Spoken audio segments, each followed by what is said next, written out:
TitleMatchNetwork.com. When they brought you back to wrestle Scott Hall, did things get personal ever between you guys? No, not really. No. I almost slapped him once, one night, but it had nothing to do with the red. It had to do with poor Louis Spicoli. What was that? And Scott being, schnockered. Huh. Oh, Scott was upset. I did it. I was going to wrestle Louis Spicoli. Right, I remember the Scott Hall thing. And it didn't happen because Louis died a week before. And then, of course, I was announcing on Nitro. And we're doing the broadcast, and Shivani said something to me about Louis Spicoli. And just as I was about to say something, which was very nice,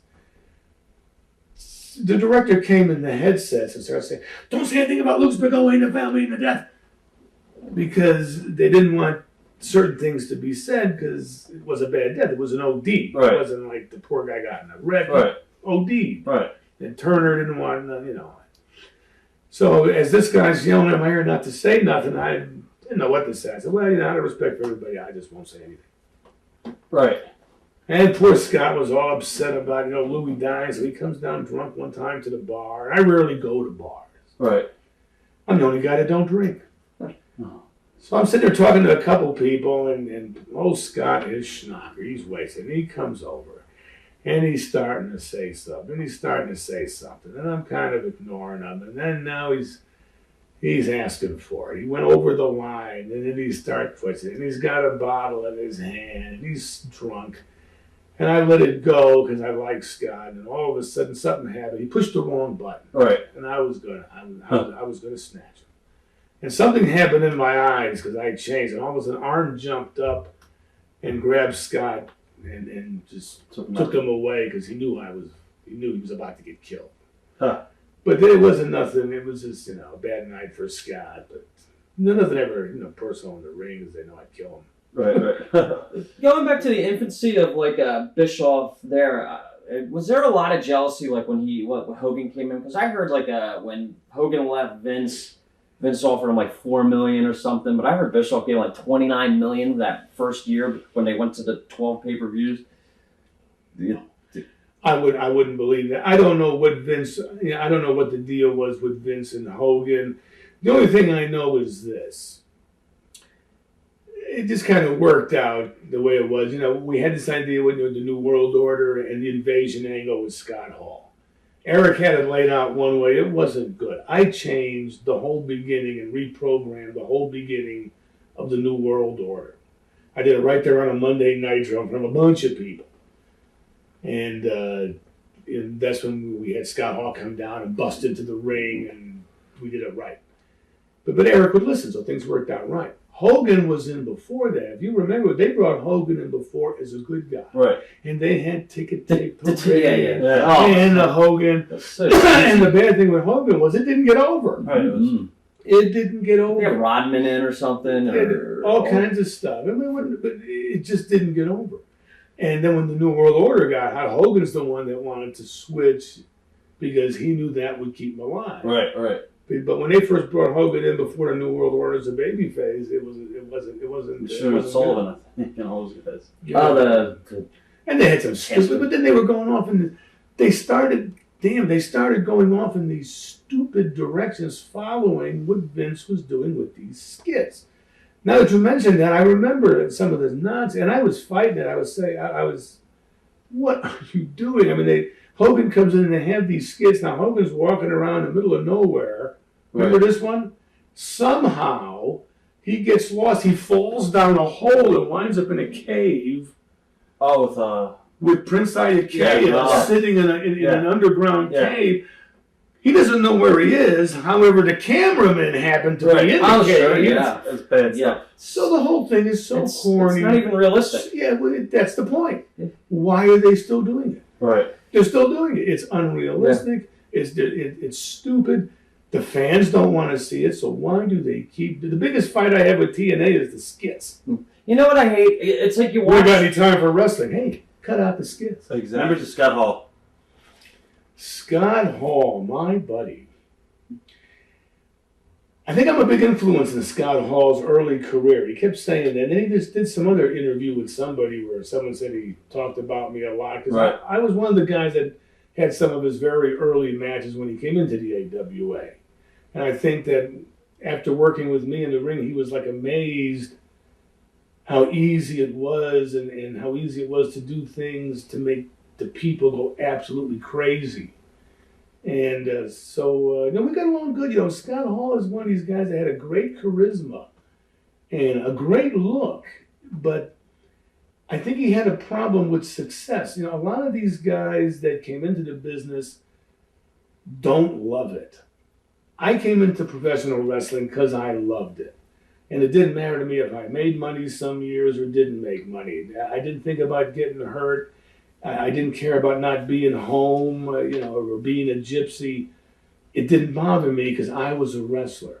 Some of these guys got in the business not so much because they were wrestlers or they loved the business. They were like bodybuilders that knew somebody or had a look or had a friend that said, hey, why don't you try it, And right. So someone like Sting, he was a bodybuilder in Texas that didn't have a clue, wasn't very athletic, couldn't wrestle on his way out of a paper bag, but was with the right place. And then, what's it makeup on? Will be the Dingoes. And, okay, what are the Dingoes? Put the clothesline on because he can't do nothing. The next thing you know, for some reason, someone thinks he's a somebody and he lucks out.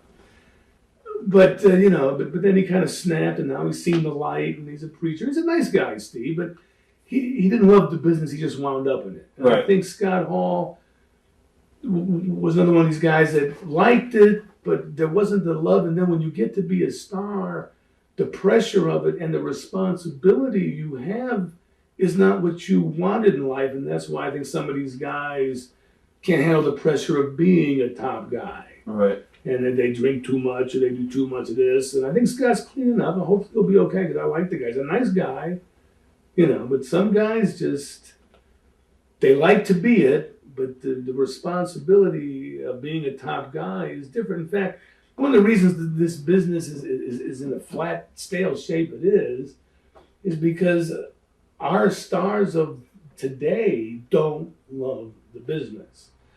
They don't give their responsibilities and their hearts to the business. They'll be in the business a couple of years and get a movie bit. See ya, I'm going to be a movie star now.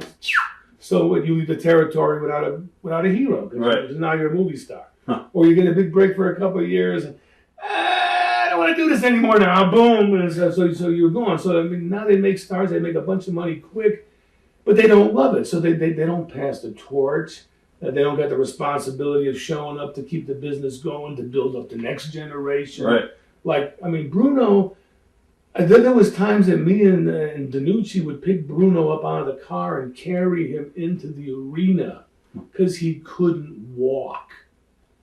Wow. And then they'd rub him down and he'd drink some wine and he'd get out there and if he couldn't walk, he'd sell, but he'd still go 15, 20 minutes in agony because he was the main event. And if he wasn't there, the town would die and the guys wouldn't make money. It was his responsibility. And that's the difference today. Today, the guys go, I need my Decadurabolin shot.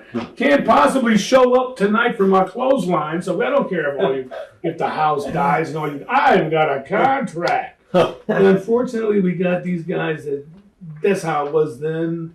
And today, it's kind of like, guys are stars that don't care.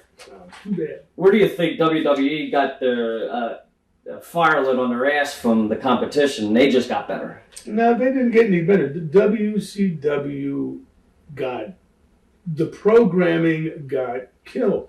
The New World Order was hot. The people that made it got so big and so hot, the people in control didn't know what to do. They didn't know what they had. It got beyond Eric. Eric made some mistakes with these contracts.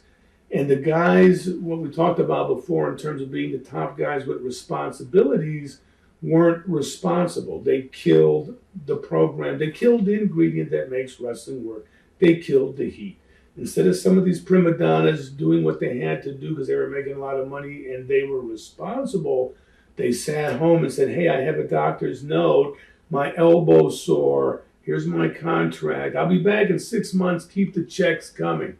They could have been there. Like I said, we carried guys out of cars. These guys are sitting at home because they're pissed about something. Right. They got a doctor. Because the guys are hurt, so it's easy to get a doctor to say, well, yeah, the guy really shouldn't wrestle. His knee's not good.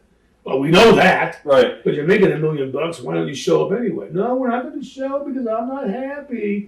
So the prima donnas, they killed the heat. In the middle of that mass confusion, they brought Russo in, and it was already the end of the days.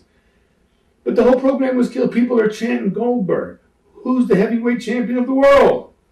The writer. Right. It was. Yeah. Just kill yourself. You know, I mean, just might as well just kill yourself. So it wasn't.